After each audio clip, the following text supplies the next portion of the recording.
Good morning dear student, welcome to VFS inter college and VFS academy. तो प्रिय छात्रों, आशा करता हूं कि आप लोग अपने घर में सेफ़ होंगे, सुरक्षित होंगे और आपके घर परिवार वाले भी सेफ़ होंगे, सुरक्षित होंगे। तो इसी बीच में आपके साथ एक टॉपिक लेके आया हूं, ठीक है ना। Article use of the a an, the का प्रयोग। ए एन और दा का प्रयोग करेंगे, ठीक है ना। तो ए का मतलब क्या होता है दोस्त स्टूडेंटों, प्रिय छात्रों, ए का मतलब क्या होता है? एक। ए तथा एन, ए तथा एन का जो अर्थ होता है ना, वो दोनों का एक होता है। क्या होता है? क्या होता है? अर्थ होता है वो क्या होता है? एक होता है। किसी एक वस्तु के लिए, किसी एक, ठीक है, कोई वस्तु हो गई, उसके लिए एक एक के रूप में प्रयोग किया जाता है, ठीक है ना। लेकिन इनका दोनों का अर्थ एक ही होता है। अतः ए का प्रयोग और एन का प्रयोग, ए का प्रयोग तथा एन का प्रयोग एक वचन बोध कराते हैं। अंग्रेजी में ए के प्रयोग के लिए और एन के प्रयोग के लिए अलग अलग करते। कैसे करते हैं? जैसे इनका प्रयोग दोनों का, ए तथा एन का प्रयोग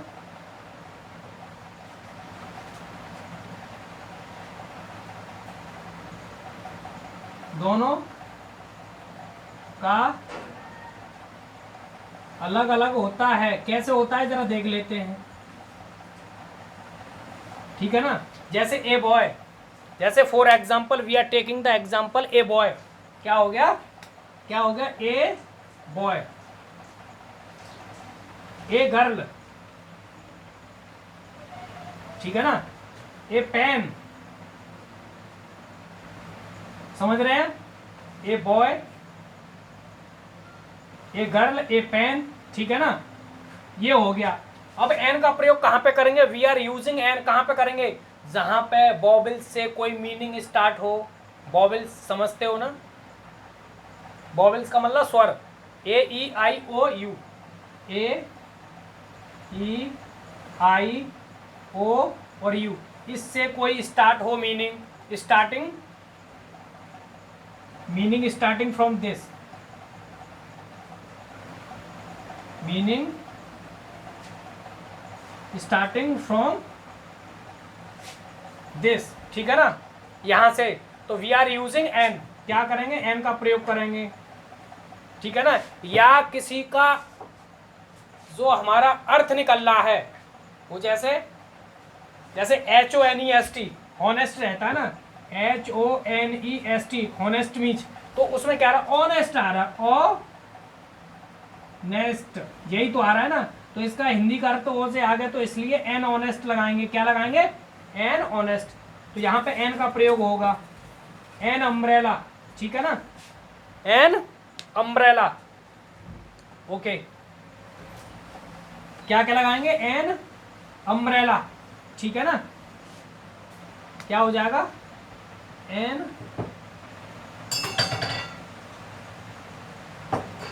अम्ब्रेला, NHONEST, ऑनेस्ट, ठीक। और कहाँ पे लगाएंगे हम एन का प्रयोग, ठीक है, वो और हम देख लेते हैं, एग्जाम्पल देके आपके सामने कहाँ कहाँ लगाते हैं, ठीक है ना। और जो क्या रहता है, जो एन का प्रयोग होता है, वो एन तथा ए का आर्टिकल का प्रयोग होता है, वो इंडेफिनिट आर्टिकल के लिए रहता है। इसका प्रयोग रहता है वो इंडेफिनिट,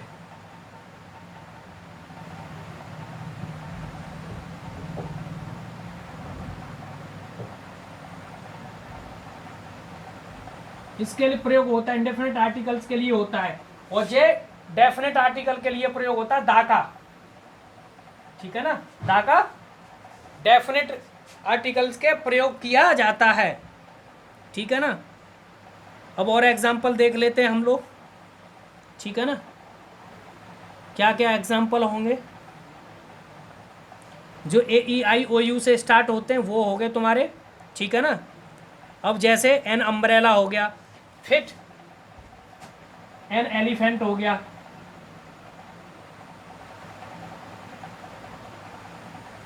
ELEPHANT हो गया, an umbrella, an honest, an elephant, ठीक। ये एन का प्रयोग हो गया यहाँ पे, ठीक है ना। और कहाँ पे होता है एन का प्रयोग वो भी देख लेते हैं हम लोग, ठीक है ना। ऑनेस्ट के लिए हो गया एन का प्रयोग, ठीक है, बहुत सही। और भी जगह हम एन का प्रयोग करते हैं, ठीक है। और क्या होता है, ए तथा एन का प्रयोग इंडेफिनिट आर्टिकल की तरह प्रयोग किया जाता है और दा का प्रयोग डेफिनिट आर्टिकल की तरह प्रयोग करते हैं। ए का अर्थ भी एक होता है और एन का भी अर्थ एक होता है, ठीक है। किसी जात वातक समूह से पहले ए बॉय ए गर्ल, जो मैंने आपको बताई दिया, ठीक है, इसका प्रयोग करते हैं। अब आगे चल के देखते हैं हम लोग दा का प्रयोग कैसे करते हैं। दा का मतलब किसी समूह जाति के लिए, संपूर्ण जाति के लिए, संपूर्ण जाति के लिए जो दा का प्रयोग करते हैं ना, वो कहाँ पे करते हैं हम लोग। दा का जो प्रयोग करते हैं,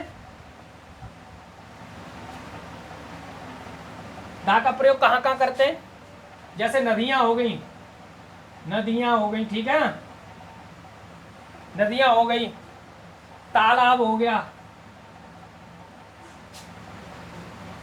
नदियां हो गई, तालाब हो गया, और क्या हो गया, मतलब संपूर्ण जाति के लिए हम इस दा का प्रयोग करते हैं, ठीक है। जैसे आकाश हो गया, ठीक है ना, आकाश हो गया, पृथ्वी हो गई,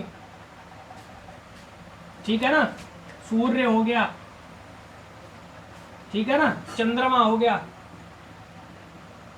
ठीक है ना, सूर्य, चंद्रमा, पृथ्वी, और क्या होगी आपकी, और दिशाओं से पहले तथा दिशाओं, दिशाओं से पहले दा का प्रयोग किया जाता है, ठीक है जी। मैं समझ रहा हूं कि आप लोगों की समझ में आ रहा होगा। तो इसके लिए चलो एग्जाम्पल देख लेते हैं, कैसे एग्जाम्पल है, ठीक है ना, ठीक है ना। अब जैसे मुकेश मेरे परिवार में सबसे लंबा लड़का है, मुकेश मेरे परिवार में सबसे लंबा लड़का है, तो इसको कैसे करेंगे वो चलो देख लेते हैं, आपके सामने देख ले रहे हैं, ठीक है ना। यह संपूर्ण किसी का होगा, ठीक है ना, मुकेश मेरे परिवार में सबसे लंबा लड़का है, मुकेश मेरे परिवार में सबसे, मतलब सबसे आ गया ना, लंबा लड़का है, तो क्या आएगा, मुकेश मेरे परिवार में सबसे लंबा लड़का है, तो क्या आ जाएगा, कैसे करेंगे इसको, Mukesh is the, Mukesh is the, लंबे को क्या बोलते हैं, टेल बोलते हैं, तो टेलेस्ट हो जाएगा ना ये। तो टेलेस्ट की स्पेलिंग क्या होगी,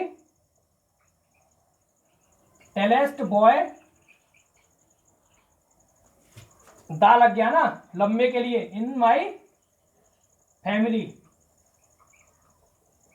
आशा करता हूं कि आप लोगों की समझ में आ गया होगा। एक अभी मैंने प्रयोग कर दिया, ठीक है ना, सावित्री के पास एक पेन है, सावित्री के पास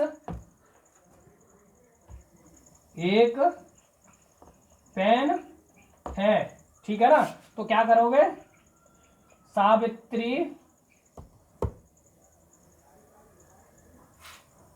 हैज ए पेन, ठीक है, समझ में आ गया होगा। एक लास्ट और है, मैं उदाहरण लेता हूं आपके साथ और टॉपिक को फिनिश करता हूं, फिर आप लोग घर से एक्सरसाइज करेंगे।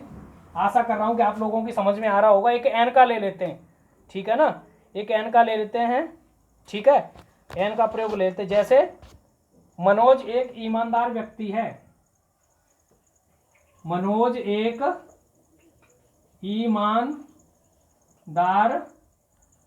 व्यक्ति है, ठीक है ना, क्या है मनोज, ईमानदार, मनोज ही तो है, तो MANOJ, Manoj is NHONEST, honest man, ठीक है ना। एन लगा यहाँ पे, कहाँ लगा एन, आप देख पाएंगे कि एन कहाँ पे यूज किया है, यहाँ पे एन यूज किया है, एक के लिए तो एन हो गया, लेकिन ऑनेस्ट आ रहा है ना, HONEST, लेकिन उसका अर्थ हिंदी में क्या आ रहा है, ऑनेस्ट आ रहा है, ठीक है ना, तो इसलिए एन ऑनेस्ट मैन आएगा, ठीक है। आशा करता हूं आप लोगों को समझ में आएगा। Thank you so much.